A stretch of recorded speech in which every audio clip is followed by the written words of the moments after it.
Hey everyone, hope you had a great lunch with the music, the quartet and everything, so it was good.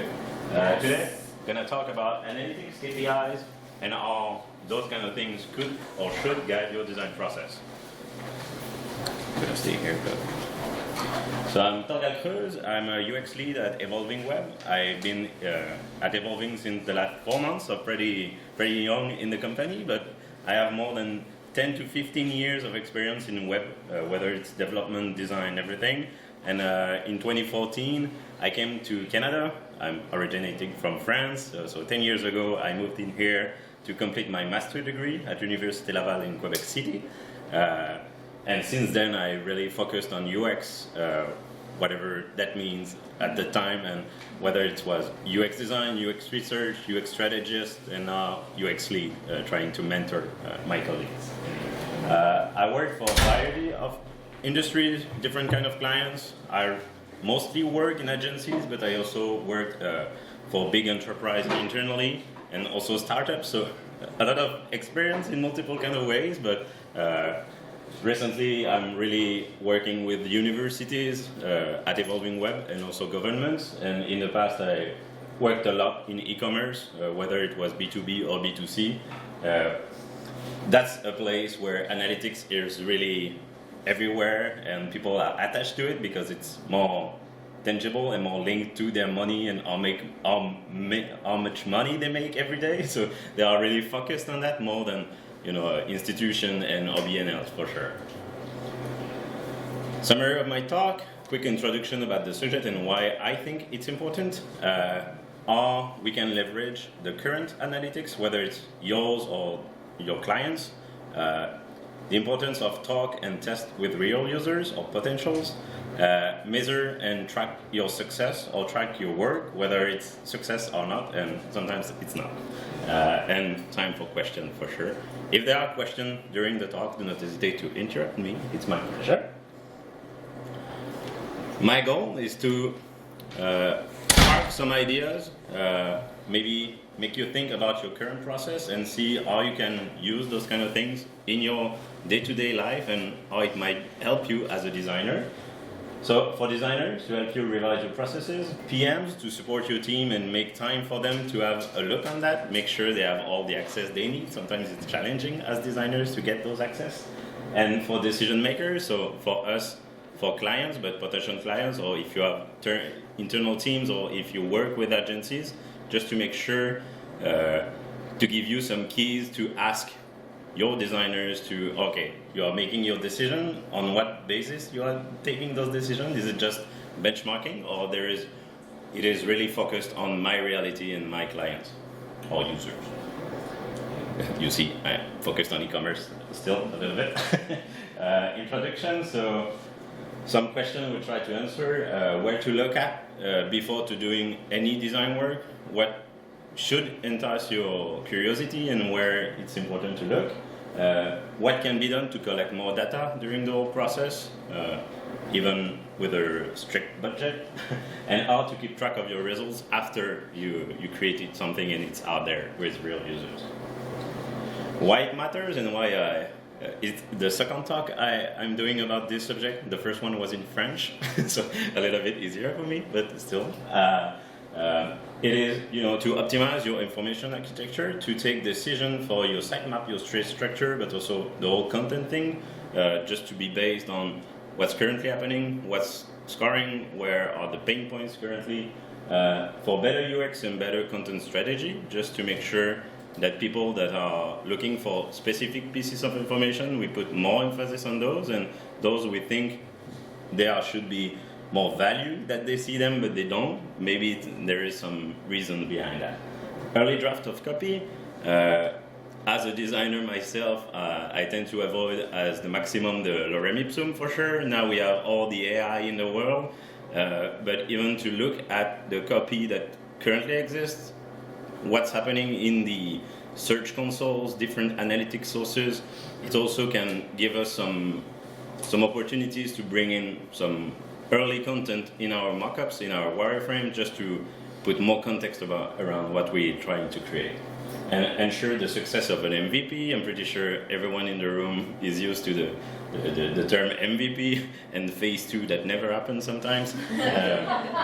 But just to make sure we put the effort and make things for the users and they see the value directly in the MVP.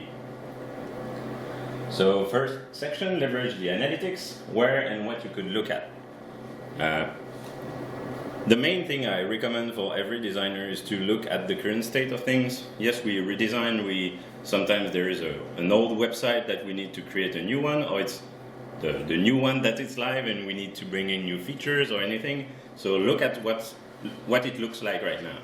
Look at analyze past performance. Does the main navigation is a success? Does the client is happy about how many page views we have, how many clicks, subscribe to newsletter, what it looks like, what are our goals and what we want to achieve. Track user journey to make things, yes, we can take the screenshot of the home page, but the reality is that users don't land most of the time on home pages, so where they are coming from on one context, where they're on social media, they saw an ad, they arrive on the website. It's really important to take the full user journey and not just on the website, but also before and in what context they are using the website or app, whatever. Look at various sources of information, I'll tackle them a little bit after, and try to analyze heat maps and session recordings. This one is a little bit tricky to tackle because it's a little bit more complex to look, but still it's a good opportunity to better understand what's happening without doing everything already exists.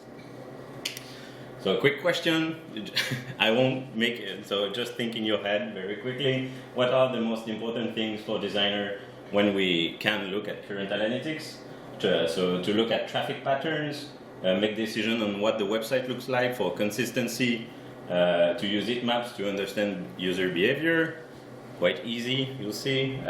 So A and C, the thing why it's important is that analytics tools can really help you to understand the patterns from where the users are arriving and what they do after that. Are they going to use the search, the navigation? Are they exploring more content pages? Are they leaving? Are they going directly to a contact form? Are they performing the tasks that we want?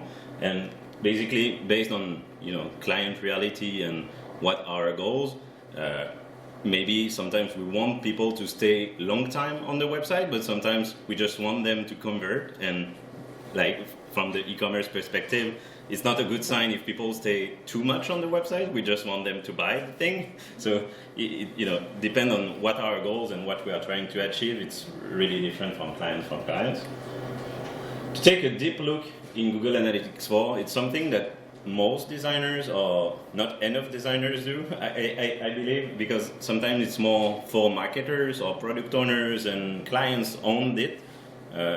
We as designers kind of feel intimidating at first. We don't know where to look at. There are a lot of graphs, a lot of data, and we're like, okay, I don't understand anything what I'm seeing. For a designer, and the first step when you go in Google Analytics, what I would recommend is to look at the sources of the traffic. So where do they come from? Whether it's social, paid media, search, whether it's organic search, well, the user just type a page and they land on the website, or it's paid search, where the client spent money to be able to shine on those specific keywords and appear there. That's where it's really different, where people land from organic searchers because they are aiming to look for more information. Than when it's paid, it's more tricky to entice, what was the main goal. Maybe they just land on our website because we were the first result. Page views and session duration for sure can provide you a lot of information about are the users understanding the page. Do they stay long? Do they stay a few seconds and leave? So both can be good indicators. If they stay too long, it might be because they don't understand the page, and if they leave too early, it might be because the content is not relevant to them. Sorry, I will slow down a little bit. User navigation patterns, so whether they use the search, whether they don't use the search, do they find the content more often when they use the search or when they don't? what are the main exit pages, bounce rate, but also exit pages is really important to look at. Might be some interesting to look after. So you just look at analytics, you look for the top 10 on each of those sections, and just after that you could have a look on the live website. Okay, now I have some hypothesis, I have a list of pages to look at, and then you're not just, oh, I'm gonna redesign the website, I launch the home page and I move in, I try to understand the client in its reality just by looking at things, but just to look at analytics and then to jump into the real website. Mobile versus desktop, it's really important to compare the two. So for source of traffic, page views, user navigation pattern, just to compare both of them. Also for designers, it's really helpful to look at that just for screen resolution. Sometimes when we start a new project, we don't know the screen resolution that we're gonna work, the grid pattern, the grid structure, everything. Just what our users looks like. Sometimes, like I had some clients in the past that their users were fully desktop, but it's also because the website wasn't mobile friendly at all. So, you know, it's also to, yes, analytics, but try to be a human and not just look at analytics like that, but try to make sense out of it. Demographics, conversion, and events, why I underline them, it's because it's really important. It provides a lot of details, but it's very linked to the quality of tagging from the client. Sometimes it is not, so don't go too fast on that because sometimes it's not relevant or not accurate at all. So just, it's important, but sometimes it can differ and not be completely irrelevant for us. Any question? Maybe? What is an event in this case? And yeah, an event is while in the user journey, whether it's a click on a button, click on a model, read some piece of content, show an image, scroll at a certain level, completes a number of steps in a form. It could be multiple things, and because it's manually set the events, and it's directly within the code, and like it can be tricky and not well set up.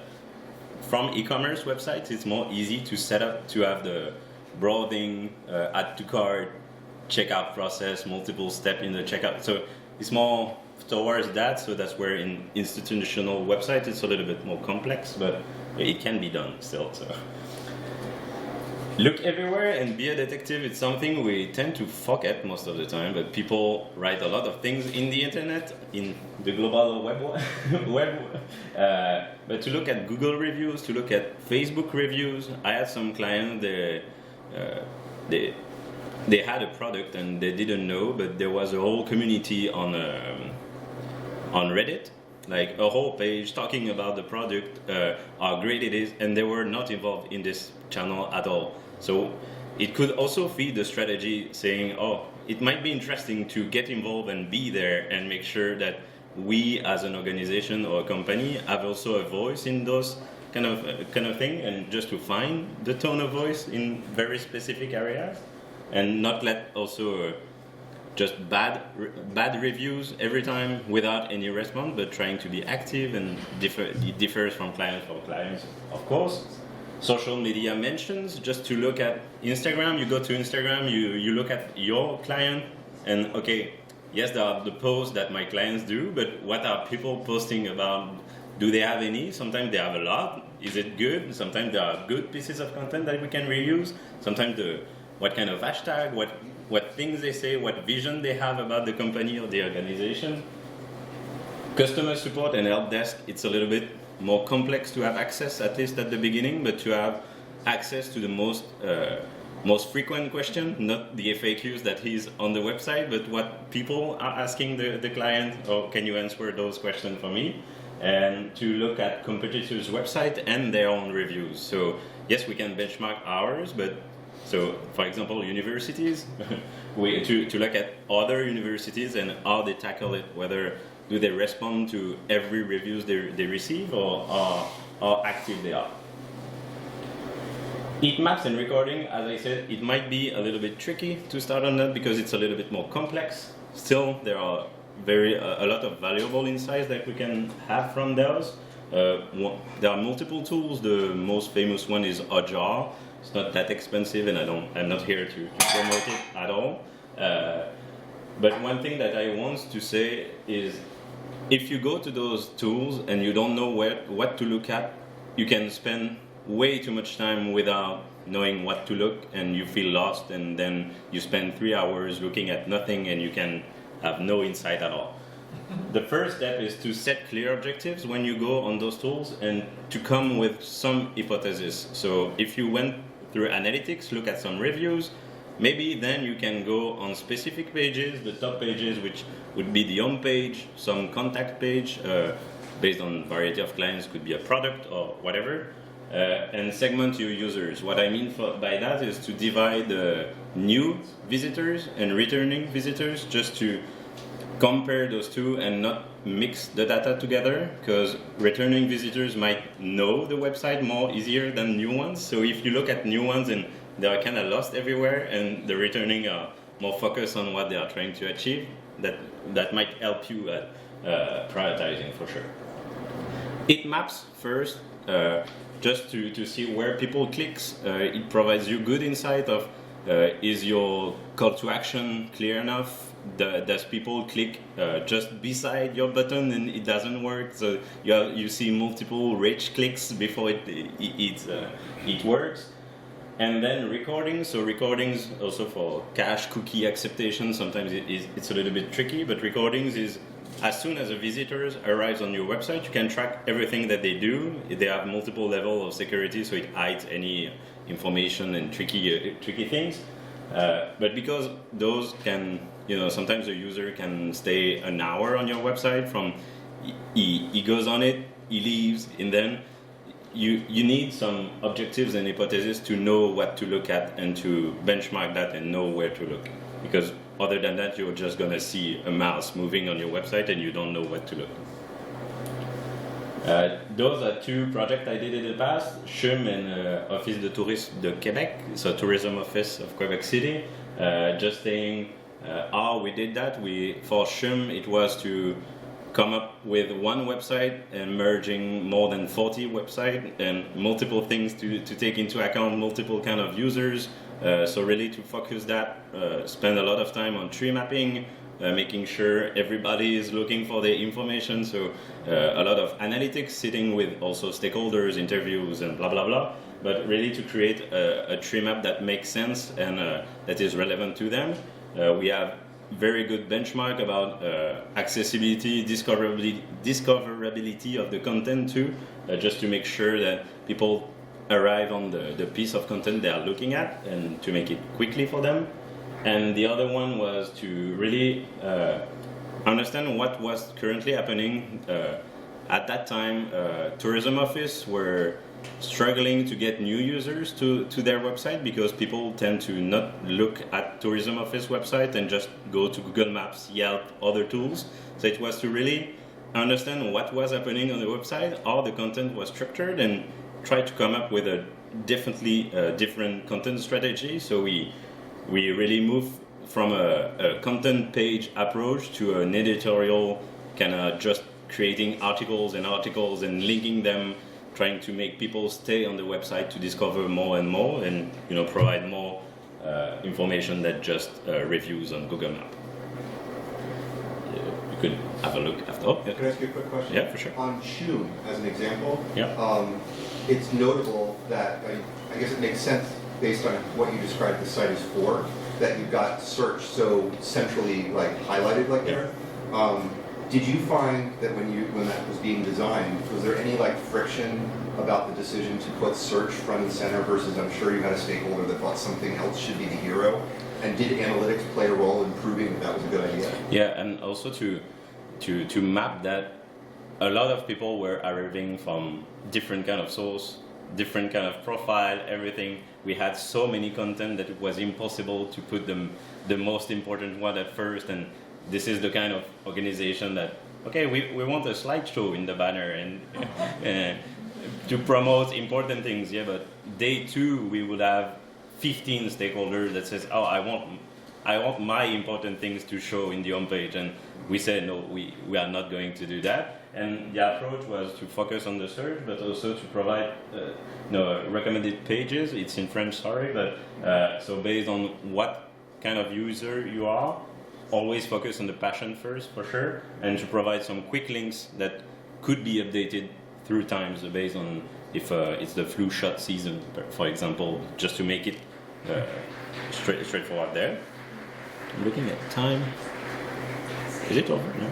Could you look at the time? I'm not sure. Talk and test user. I talk a lot, so I'm okay. One of the statements that I like the most, but UX without users is not UX. What you should do to conduct user interviews, try to talk to people, do usability testing. If you call yourself a UX and you don't do that, we have a problem. Create and improve your persona over time. It's not during the discovery process you create a persona, it's done and you never update it over the time. Use low and high fidelity prototypes in usability tests just to make sure you put your ideas out there and you get confirmation, not confirmation at all, but you get feedback on what you create and you can quickly iterate on that. When testing with real user, which of the following is the most important to consider?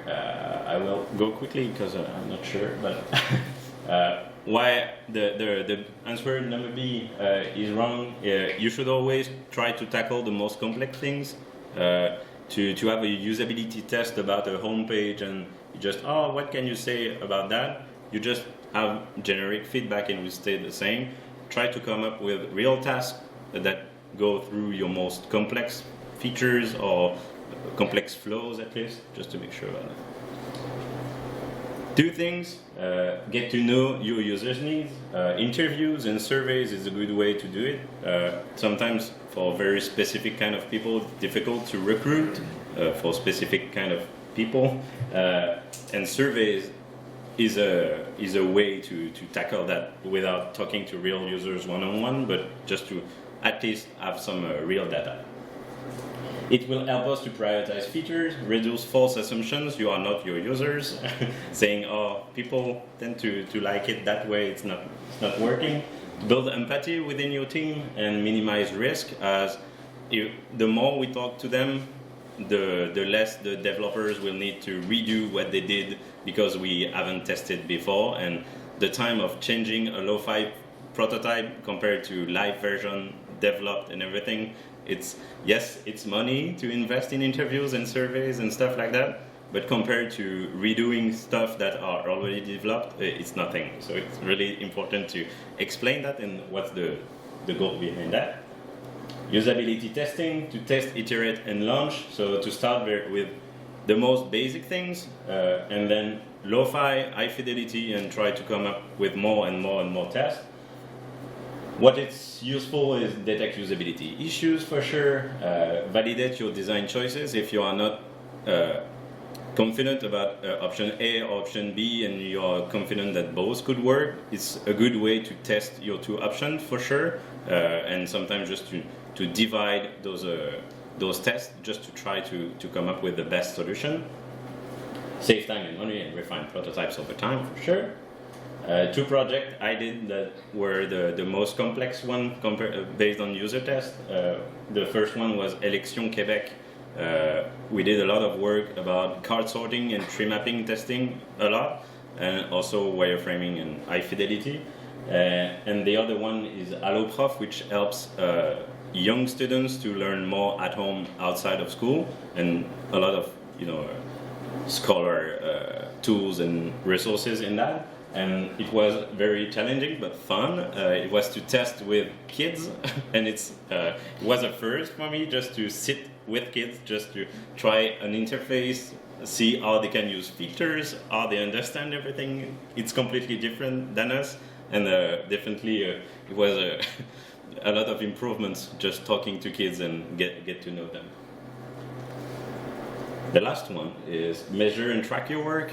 It's not because we are doing a redesign and building new things that we are improving things, and we need to be aware of that. Sometimes the older website was performing better than the new redesigned one, and it's not because we doing new things that it's always better, and as designer we should track that and make sure that we do real improvements. Keep track, so after you launch, take a look at analytics, whether it's very short term, mid term, and then long term. After a year, is it performing much better than it was before or not at all? It's important. Monitor user behavior regularly. Us as agencies, it depends on the relation with our client for sure, but if you do it internally just to track how users move and how they interact with the website over time, it changes for sure because tools and AI appears and everything, so it changes a lot.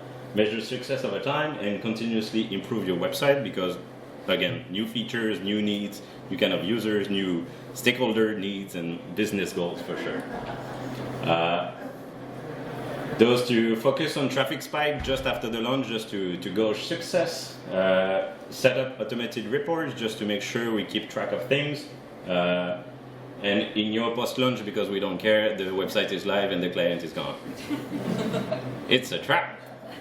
Everything is wrong. You don't need to look at very high traffic spikes at the beginning because it might be just because the client is putting a lot of efforts in paid ads, just saying, hey, we have a new website, and might increase a lot of the traffic. Doesn't mean your design is more successful than what was previous. So just, yes, it's always nice to see that, but look at after a month, after 3 months, after a year, did your change is good or not? Reports, if you set up automation and then you never look back and sit down and analyze what those reports says, it is not useful, and some of the time it's just, oh yeah, we created to the client and the client will never look at them and it's not useful either. And you should care about what you create, so always look to post-launch analytics and get yourself involved about, yes, we spend so much time designing things after it's live, that's when users are really using it. Yes, usability test is nice, but once it's live, every user can access it. So that's really the phase where it's important and you should be involved and feel involved at least.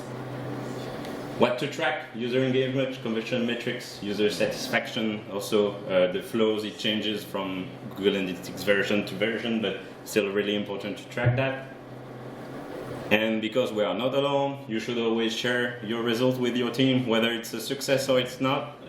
Do not create silos for sure, but create clear and digestible reports. Share it to the whole team, share it to the client, be transparent. And one thing that is really important also for us as an agency, to centralize the learnings, because clients come, sometimes they have similarities. It's important just to keep them, analyze. You can now, a lot of tools like AI can help you and support you in analyzing a lot of insights, and by centralizing and collaborating with people, it will help you on the long run for sure. And I'm pretty sure I'm over 1 minute, but some question, and if you want to talk or have specific requests, we can talk definitely after for sure.